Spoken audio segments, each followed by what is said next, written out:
Bir podshohning jazolash uchun saqlaydigan yovvoyi itlari bor edi. Kim aybdor deb topilsa, shu itlarga tashlanardi. Bir kuni podshohning eng sodiq xizmatkorlaridan biri arzimas xatoga yo'l qo'ydi. Podshoh g'azab bilan uni itlarga tashlang deb buyruq berdi.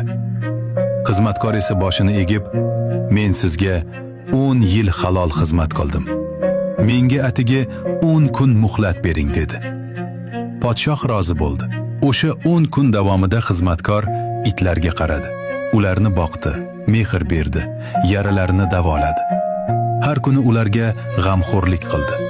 Nihoyat jazo kuni keldi. Butun saroy yig'ildi. Xizmatkor yovvoyi itlar orasiga tashlandi.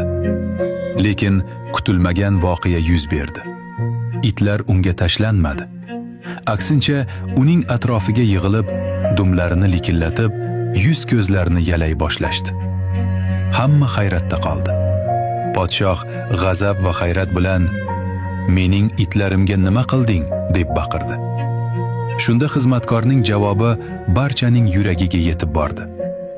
Men ularga atigi 10 kun xizmat qildim. Ular esa qilgan yaxshiligimni unutmadi.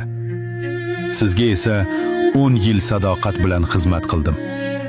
Lekin siz birgina xatoyim sabab hammasini unutdingiz.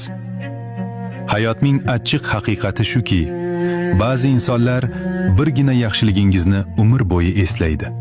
Ba'zilariga esa butun umr mehr bersangiz ham qadrlashni bilmaydi. Shuning uchun yaxshilik qilayotganingizda kim uchun qilayotganingizni unutmang.